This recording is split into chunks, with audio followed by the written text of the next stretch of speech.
నమస్తే రమగారు. నమస్తే జయ. రమగారు, 2022కి by by చెప్పి 23కి వెల్కమ్ చెప్పబోతున్నాం మరికొన్ని రోజులు. సో 22 ఎలా ఉంది? బాగానే ఎత్తు పల్లాలు, మంచి చెడులు. బాగానే ఉంది. ప్రపంచం అంతా ఇంచుమించుగా కాస్త సర్దుబాటు అయ్యింది. ప్రజలు కొంచెం కోలుకున్నారు. భయం బాగా తగ్గింది. ఇటీవల తగ్గిపోయింది. ఇటీవల 2-3 రోజుల నుంచే మళ్ళీ కొత్త దుడుకు వస్తోంది. జ్వరాలు, దగ్గులు, జలుబులు, తర్వాత వైరల్ ఫీవర్స్, ఫ్లూలు లేకుండా లేం మనం. ఉన్నా కానీ హఠాన్మరణాల భయం కొంత తగ్గిందని. ప్యానిక్ అయిపోవటల్లా, ప్యానిక్ సిచ్యువేషన్స్ లేవు. కొంచెం ప్రపంచం నెమ్మదిని పొందినట్టే కనపడుతుంది. కాస్త పెళ్ళిళ్ళు, పేరెంటాలు, మనం అక్కడికి ఇక్కడికి ఫంక్షన్లకు వెళ్ళటాలు అన్నీ జోరు అందుకున్నాయి. పర్వాలా, అంత భయం లేని పరిస్థితిలోకే వచ్చినట్టుగానే కనిపిస్తోంది. ఈసారి సీజన్స్ కూడా వర్షాకాలం మొన్నటి దాకా వానలు పడుతూనే ఉన్నాయి కదా. అవునండి. ఎండలు పెద్దగా ఎండలు అనిపించలేదు, వర్షాలే కాస్త ఎక్కువగా అనిపించాయి. కానీ బాగానే ఉంది ఓవరాల్గా. మనకు కూడా జీవితం రకరకాల కొత్త మార్పులు. నీకు ఏ ఏటాది మనం ఏదో ఒక ప్లాన్ చేసుకుంటాము. అవును. ఈ ప్లాను కొంత మటుకు సక్సెస్ అవుతుంది, కొన్ని కావు. అవును. అనుకోని ఊహించని మార్పులు వస్తాయి. నా జాతకం ప్రకారం కూడా అలా నేను చదివాను. కొత్త మార్పులు వస్తాయి, కొత్త వ్యక్తులతో పరిచయాలు, జీవితం కొత్త పుంతలు తొక్కుతుంది. ఎప్పుడు 23, 22? 22లో చదువుకున్నాం మొదట. మొదట్లో ఏం పెద్ద కొత్త పుంతలు తొక్కుతున్నట్టుగాను అలాగూ ఏం అనిపించలేదు. ఇలాగే ఉంది. వారానికి 2 సార్లు 3 సార్లు స్టూడియోకి రావటం అట్లాగే ఉంది. కొంచెము ఆగస్టు సెప్టెంబర్ల నుంచి లైఫ్లో చేంజ్ కనపడుతుంది. హెల్త్ అంటావా ఈ ఏజ్లో ఇలాగే వస్తాయి అంతే. సహజంగా ఈ ఏజ్లో ఉండే ఆడవాళ్ళందరికీ వచ్చే రకాలు అవన్నీ ఉన్నాయి. మనకి ఏం లేవు అని చెప్పడానికి వీల్లేదన్నమాట. ఏదైనా ఉన్నప్పుడు పడుకోవటం, ఏమీ లేనప్పుడు తయ్యమని మళ్ళీ స్టూడియోకి వచ్చేసి పని చేయటం అలాగే ఉంది. ఓకే. మంచి చేంజెసే కనపడ్డాయి జయ ఈసారి. షేర్ చేసేవి ఏమన్నా ఉన్నాయా? హ్యాపీ మూమెంట్స్ కానీ, సాడ్ మూమెంట్స్ కానీ? అన్నీ షేర్ చేసేవే ఉన్నాయి, అన్నీ షేర్ చేసుకోగలిగేవే.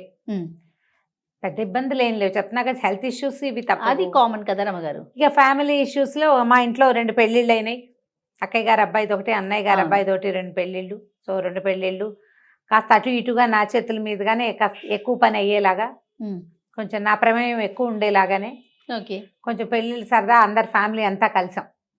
3-4 ఏళ్ళుగా అందరం కలవడం లేదు కదా. అవునవును. సో ఈ సంవత్సరం ఇంచుమించు మొత్తం ఆ గుంపంతా దాదాపుగా కలవగలిగే అవకాశం లభించింది. సో అందరం కలిసి భద్రాచలం వెళ్ళాలని చాలా ఏళ్ల నాటి కోరిక తీరింది. మా తాతగారు భద్రాచలంలో జీర్ణాలయ ఉద్ధరణప్పుడు తాతగారే పనిచేశారు అక్కడ. ఆ 60sలో దేవాలయ పూర్తి మార్పులు, ఈ చిత్రకూట మండపం, కళ్యాణ మండపాలు, కొత్త మెట్లు అవన్నీ కూడా తాతగారు ట్రెజరర్గా ఉండి అక్కడే ఉండి కట్టించారు. నేను పుట్టక ముందే స్టార్ట్ అయింది, నేను పుట్టాక అయినట్టుంది బహుశా ఆ పని. ఎర్లీ 70sలో పూర్తయినాయి, లేట్ 60sలో మొదలై బహుశా. బాగా వెళ్ళేవాళ్ళు భద్రాచలం. అసలు అక్కడే నివాసం కూడా. మేమందరం వెళ్దాం అనుకుంటూనే తలా ఒకసారి అలా వెళ్ళొచ్చాం. కానీ ఈ అయిన పెళ్లి వల్ల, అన్నయ్య గారు అబ్బాయి పెళ్లి వల్ల మొత్తం అంతా వెళ్ళాం. అది చాలా మెమరబుల్ మూమెంట్ అనమాట. ఓకే. సో అక్కయ్య అందరు, మా పెద్దక్కయ్య దగ్గర నుంచి చివరి నా వరకు మొత్తం అందరూ కలుసుకున్నారు, అందరం కలిసాం. అదొక చాలా ఈ సంవత్సరం 22లో గుర్తుపెట్టుకోదగిన సందర్భం. బెంగళూరులో ఇంకో పెళ్ళి అయింది, 2వ పెళ్ళి, మా అక్కయ్య గారు అబ్బాయి పెళ్ళి. ఒకళ్ళిద్దరు తక్కువగా మళ్ళీ అందరం అక్కడ మీట్ అయ్యాం. కాలేజీది కూడా ఏదో తర్వాత అది ఒకటి చెప్పాలి. ఈ 22 స్టార్టింగ్లో ఇంచుమించు మార్చిలోనే మా కాలేజీ సెంటనరీ ఫంక్షన్, అంటే 100 సంవత్సరాల పండుగ. అప్పుడు కూడా చాలామంది మా పాత స్టూడెంట్స్, నా చిన్నప్పుడు ఉన్నవాళ్ళు, నాకంటే ముందున్న వాళ్ళు, నాతో పాటు ఉన్నవాళ్ళు, నా తర్వాత వాళ్ళు, ఎంతమందో స్టూడెంట్స్. మేము ఒక 150-200 అనుకుంటే మోర్ దాన్ 350 వచ్చారు. 400 దాదాపుగా చాలామందిని కలుసుకున్నాం. ఎప్పుడో అసలు నేను పుట్టక ముందు ఉన్న వాళ్ళు కూడా మళ్ళీ ఇప్పుడు అట్లా. పైగా నేను కొంచెం ఫెమిలియర్ అయ్యా కదా. అవునవును. సో అదొక అద్భుతమైన సందర్భం ఈ సంవత్సరం. ఓకే. 22లోనే. తర్వాత ఈ సంవత్సరం ఏంటంటే కొత్తగా ఎప్పుడూ లేనిది అవార్డులు వచ్చినాయి నాకు, 1-2. ఫస్ట్ నిపుణ అవార్డు అని వీళ్ళు ఒక మన టీవీ సిరీస్ అని ఆవిడ ఒక డాన్సింగ్ స్కూల్ ఉంది, డాన్స్ అండ్ మ్యూజిక్ స్కూల్, తను ఇచ్చారు. చాలా చిన్న ఫంక్షను, కాకపోతే నేను స్టేజ్ ఫంక్షన్స్కి రానని చెప్పాను. జనరల్గా నేను ఎక్కడికి వెళ్ళలేదు కదా, వెళ్ళను కూడా. ఆవిడ చాలా బలవంత పెట్టారు. చాలా చిన్న గ్యాదరింగ్ అన్నారు, చిన్న గ్యాదరింగే, బట్ స్టేజ్ ఎక్కి ఒక అవార్డు లాంటిది ఒకటి తీసుకోవటం అనేది అక్కడ ఒకసారి సంభవించింది. అదే అదను. ఇక అక్కడి నుంచి నవంబర్లో కూడా 2-3 పిలుపులు వచ్చినా నేను ఎక్కడికి వెళ్ళాల. ఏం లేదు, గుంపుని హ్యాండిల్ చేయలేని మనస్తత్వం నాది. ఇక్కడంటే మనమే ఉంటాం, స్టేజ్ ఫియర్ అనడానికి వీలు లేదు. అందరు నా కేసు చూస్తే ఒక రకంగా ఉంటుంది, అయిష్టం నాకు చిన్నప్పటి నుంచి ఉంది ఆ ఫీలింగ్. ఇంకా ఇప్పుడు అది నేను దాన్ని వదిలేయాల్సిన, వీడుకోవాలి చెప్పవలసిన సమయం ఆసన్నమైంది అనమాట. చాలా పిలుపులు వస్తాయి జయ నాకు. నీ ద్వారా కూడా చాలా మంది వస్తారా. నేను ఎక్కడికి వెళ్ళను. ఈ కోవిడ్ నేపథ్యంలో ఎన్ని జూమ్ మీటింగులు చేసాము, ఎన్నెన్నో కాలేజెస్ వాళ్ళకి, స్కూల్స్లోకి, కాలేజెస్కి, గ్రూప్స్కి, ఫారిన్లో ఉన్న వాళ్ళకి కూడా, అమెరికన్ వీటి గ్రూప్స్ కూడా చేశాను. కానీ నేను పబ్లిక్లోకి జనరల్గా వెళ్ళడం అసలు లేనే లేదు. ఈ నిపుణతో స్టార్ట్ అయింది. శోభారాజు గారు తెలుసు కదా, గానకోకిల, ఆవిడ పిలిచారు. వాళ్ళ దగ్గరికి ఒకసారి వెళ్ళాను, మన దసరా పండగ అప్పుడు అనుకుంటున్నా. అప్పుడు ఒకసారి అదొకటి. ఈసారి ప్లస్లు అనమాట అవి. వారిని స్వయంగా కలవడానికి చాలా మంచి సందర్భం కూడా కుదిరింది. నేను ఎప్పుడు ఆవిడని కలుస్తానని ఊహించలే. చిన్నప్పుడు ఆవిడ పాటలే నేర్చుకుంటూ ఉండేదాన్ని. ఆవిడని కలవటం అంటే సుమన్ టీవీ నాకు ఇచ్చిన కానుకలు అనమాట ఇవన్నీ. దీంతో పాటుగా ఇయర్ ఎండింగ్లో రాజమండ్రి ఒక స్కూల్ వాళ్ళ గ్రూప్ని కలవడానికి వెళ్ళాం. ఇది చాలా మంచి ఆఫరు. చాలా అభిమానించే ఒక వ్యక్తి ఒకరు నన్ను దీనికి ప్రోత్సహించారు. వెళ్ళాలి, ట్రై చేయండి, తప్పకుండా వెళ్ళాలి మీరని. మంచి మాటే కదా. అవును. ఒక స్కూల్ అంటే మన ఏమనాలి దాన్ని, educational institutes, Shirdi Sai educational institutes వాళ్ళవి చాలా స్కూల్స్ అండ్ కాలేజెస్ ఉన్నాయి. వాళ్ళు ఒక ప్రత్యేకమైన ప్రోగ్రామ్ చేశారు, ఎయిమ్ అని, ఆస్పైరింగ్ ఇన్క్విజిటివ్ మదర్స్. వాళ్ళ స్కూల్లో వాటిలలో చదివేటువంటి పిల్లల తల్లుల్ని పిలిచారు. సూపర్ కదండి. మొత్తం 1000 మంది పైన వచ్చారు. అందరూ తల్లులే. ఎక్కడో ఒకళ్ళిద్దరు చంటి పాపాయిలు ఉన్నారు కానీ పిల్లలు లేరు, మగవాళ్ళు లేరు. 99% ఆడవాళ్ళదే. నాతో పాటు ఇద్దరు ఇంకా సీనియర్ సైకాలజిస్టులు కూడా వచ్చారు. సో అది కూడా ఒక మంచి ఎక్స్పీరియన్స్. సో వాళ్ళతోటి బహుశా లాంగ్ రన్లో ఇంకా కొంచెం ముందు లాంగ్ స్టాండింగ్ బహుశా ఉంటుందేమో వాళ్ళతోటి ప్రోగ్రామ్స్ కలుస్తాను. చాలా మంచి ప్రోగ్రాము. అక్కడికి వెళ్ళడం వల్ల నాకు మంచి నమ్మకం వచ్చింది నా మీద, పర్వాలేదు నేను స్టేజ్ మీద అంత భయపడను అని. దాని తర్వాత మళ్ళీ ఇదే డిసెంబర్లో సత్యవాణమ్మ గారు, ఆవిడ పిలుపు మాత్రం యాక్చువల్గా నేను ఆవిడ నన్ను ఏదైనా పెద్ద ప్రోగ్రామ్కి పిలుస్తున్నారని నిజంగా నేను భావించలేదు జయ. మామూలుగా ఏవో ఒకటి చేస్తూ ఉంటారు ఎప్పుడు, మంచి ధర్మపురి క్షేత్రంలోనే ఎప్పుడో ప్రోగ్రామ్స్ జరుగుతాయి. ఓ కార్డు పంపిస్తూ ఉంటారు, చెప్తారు నాకు, అమ్మ రామ్మా నువ్వు అని. నేను వెళ్ళింది లేదు, ఏదో 1-2 సార్లు చిన్న గ్రూప్స్లోకి వెళ్ళాను ఆవిడ దగ్గరికి. ఇది కూడా అలాగే అని భావించాను. అక్కడికి వెళ్ళాక అనుకోకుండా నాకు లభించిన 2 గొప్ప ఏంటంటే, ఒకటేమో ఏమన్నారు, నన్ను జ్ఞానచంద్రికని చేశారు. 9 మంది మొత్తం గ్రూప్ని ఇన్వైట్ చేశారు. 7-8 మంది పెద్దవాళ్ళు, అందరూ చాలా సీనియర్ మోస్ట్లు, దేశభక్తులు, ధర్మం మీద చాలా గట్టి అవగాహన ఉన్నవాళ్ళు. వాళ్ళతో పాటు నేను కూడా అదే లైన్లో ఆ కోవకు చెందిన దాన్ని భావించేది ఒక జ్ఞానచంద్రిక అవార్డు ఇచ్చారు. దాంతోపాటు ప్లస్ ఏంటంటే ఆత్మానందమయ్య గారిని, మాతాజీ ఆత్మానందమయ్య గారిని, ఆవిడని కలవటం. ఆవిడేమో సుషుమ్న క్రియాయోగానికి ఇనిషియేషన్ ఇచ్చారు. అదొకటి స్వయంగా ఆవిడ చెప్తుంటే వినడం నాకు చాలా మంచి ఎక్స్పీరియన్స్ అనిపించింది. మామూలుగా నాకు కొంచెం యోగా ధ్యానం మీద ఆసక్తి ఉంది కదా, సొంతంగా చేసుకునేది. ఈసారి ఒక పద్ధతి ప్రకారం చక్కగా 21 minutes, దాదాపుగా 1000 మంది ఉన్నారు. పిన్ డ్రాప్ సైలెన్స్ గా చేశారు అందరు. చాలా గుడ్ ఎక్స్పీరియన్స్, సూపర్ బాగుంది. సో ఈ డిసెంబర్లో అది కూడా ఒక ప్లస్ అన్నమాట. అంటే all credit goes to Suman TV. మొత్తం ప్రోగ్రామ్స్ అన్ని కూడా, ఇప్పుడు నా కాలేజ్ ప్రోగ్రామ్, మా ఇంట్లో పెళ్ళింటే నా పర్సనల్వి కదా, ఇవన్నీ కూడా సుమన్ టీవీ వాళ్ళు వచ్చినవేగా ఈ ప్రోగ్రామ్స్ అన్ని కూడా, లేకపోతే నన్ను ఎందుకు పిలుస్తారు?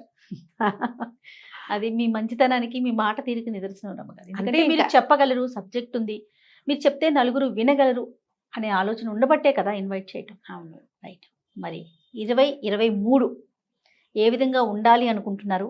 ఏమన్నా మార్పులు చేర్పులు చేయాలి అలా ఏమన్నా అనుకుంటున్నారా? కొంచెం హెల్త్ పికప్ చేయాలనుకుంటున్నాను జయ. సూపర్. ఈ 22లో నేను ఇంకో ప్లస్ ఉంది, నాకు ఒక 5-6 కిలోలు వెయిట్ పెరిగాను. రియల్లీ ప్లస్ అది. వెయిట్ పెరిగిపోయి ఏం లేదు, ఆరోగ్యం సరిగా లేక ఎక్సర్సైజ్ లేదు, తిండిది పెరిగిపోలేదు. తిండి తగ్గించినా సరే ఒక ఏజ్ లో పెరుగుతాం అంతే. బహుశా ఇది పూర్తిగా ఒక 10 కిలోలు తగ్గించాలి అని పెట్టుకున్నా. 23లో 10 కేజీలు తగ్గించగలను లేదో తెలీదు. 10 కేజీస్ పెట్టుకున్నారా టార్గెట్? పెట్టుకున్నాను, కాకపోతే ఒక 4 తగ్గుతానేమో అని భావిస్తున్నా. ఓకే, 10 టార్గెట్ పెట్టారు, పెద్దవి చేయాలి కదా ఏం చేసేటప్పుడు. ఈ 10 కిలోలు తగ్గితే స్టార్టింగ్ లో నేను చేరినప్పుడు సుమన్ లో మొదలెట్టినప్పుడు ఎంత ఉన్నానో అంతకు వస్తానన్నమాట. ఓకే ఓకే, పెరిగిపోయాను వెయిట్. దాని మీద కాన్షియస్, ఆరోగ్యం మీద దృష్టి పెట్టాలి సీరియస్ గా. సూపర్ అండి అనుకుంటున్నా. కొంచెం మావాడు హెల్తీ హ్యాబిట్స్ చేసుకోవాలని. హెల్తీ హ్యాబిట్స్ అంటే ఇంకొంచెం జాగ్రత్త వహించాలి హెల్త్ మీద. ఈ సుషుమ్న క్రియాయోగం కొంచెం ప్లస్ అవుతుందేమోనని భావిస్తున్నా. అంచేతే 22 వెళ్ళిపోతూ మంచి బహుమతి ఇచ్చింది. దీన్ని జాగ్రత్త పెట్టుకుంటే బాగుంటుందేమో ముందు అనిపిస్తుంది. ఓకే, హెల్త్ కాకుండా ఇప్పటిదాకా పెద్దగా బయట ప్రోగ్రామ్స్ కి నేను వెళ్ళాల. సో 23లో గేట్స్ తెరిచేస్తాను బహుశా. అంతేనా? ఆల్రెడీ చాలా పిలుపులు ఉన్నాయి, 1-2 ఫిక్స్ అయ్యాయి. వెళ్తాను బహుశా బాగా బయటికి. ఇవి 2 కాకుండా లాస్ట్ ఇయర్ నేను రైటర్గా అవతారం ఎత్తాలని, కొంచెం రచయితన ఇవ్వాలని చాలా ఉత్సాహపడి చెప్పాను, కానీ నేను ఏం పెద్దగా రాయలా. ఎప్పుడు మొదలుపెట్టినా ఒక రకమైన ఆలోచన ఏంటంటే, మాట్లాడగలం కదా, ఎందుకు అనవసరంగా ఇందులోకి వెళ్ళాలి, దానికి చాలా టైం ఇవ్వాలనిపించేస్తుంది నాకు. రాస్తూనే ఉన్నా ఏదో కొంచెం ఏదో టైప్ చేస్తాను, అంతకుముందు చేసిందే మళ్ళీ. ఓకే, కానీ నేను దాన్ని కంటిన్యూ చేయలే. బహుశా నేను సీరియస్ గా చెయ్యను. ఎందుకంటే ఇది వరకు నేను బయటికి వెళ్ళక ముందే ఏమీ రాయలేకపోతే, ఇప్పుడు నేను అక్కడికి ఇక్కడికి ఆ ఊరు ఈ ఊరు వెళ్ళిపోతుంటే ఇక నేనేం రాస్తాను, నేను రాసేది లేదు కదా. సో రాతలు కోతల గురించి ఆలోచించట్లేదు, ముఖ్యంగా హెల్త్ మీద.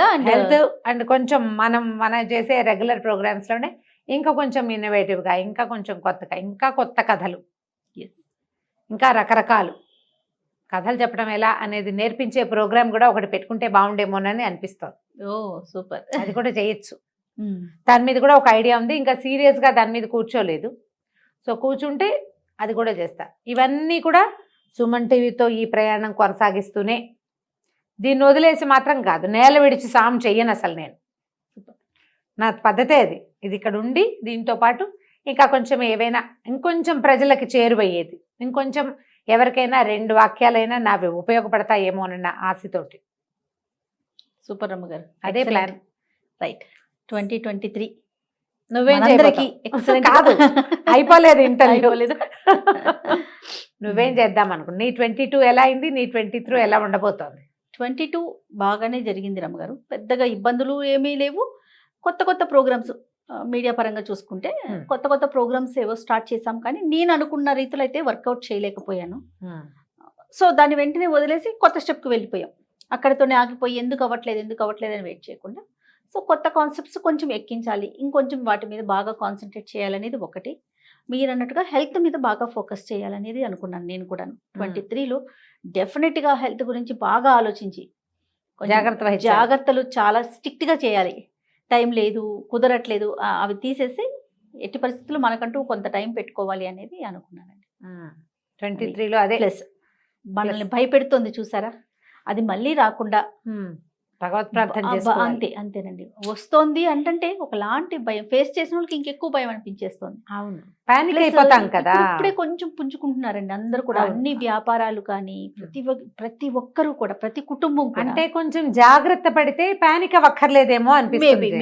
అవును, ఎందుకంటే మనం ఈ 22లో కూడా ఫ్లూలు, జ్వరాలు, దగ్గులు చూసాం మనం. అవునవును, కొంచెం కేర్ఫుల్గా ఉంటే సరిపోతుంది కదా. మనం చల్లటి ఆహారం తీసుకోవద్దు, కొంచెం ఆహారపు జాగ్రత్తలు, కాస్త కావలింతలు మొదలు పెట్టాం. అవునవును, కొంచెం తగ్గించుకుంటే హగ్గులు, షేక్ హ్యాండ్. అదేనండి, మన జాగ్రత్తలు మనం తీసుకొని అది లిమిట్ లో ఉంటే సంతోషం ఉంటుంది. కాకుండా మళ్ళీ మనం సెకండ్ వేవ్ ఫస్ట్ వేవ్ చూసినట్టుగా గనక వస్తే చాలా ఇబ్బంది పడిపోతాం. మనం కాదు, అందరం ఇబ్బంది పడిపోతాము. భగవంతుడు మనకి కొంచెం రక్షించాలని కోరుకోవటం. అందుకని బాగా చక్కగా ప్రార్థన చేయండి. ఎవరి ధార్మిక విధానాన్ని బట్టి వాళ్ళు ఖచ్చితంగా భగవత్ ప్రార్థన చేయండి. ఈ పరిస్థితి నేను కాదు, మనకి ఇది రాకూడదు, మన దేశం మీదకి రాకూడదు, మనం ఎక్కువ ఇబ్బంది పడకూడదు. ఎకానమీ కూడా పోతుంది కదా, మెయిన్ అదే కదా రమ్మగారు. సమస్య అంటూ వచ్చేది దాని మీద, ఆర్థికమైన ఇబ్బందులే కదా.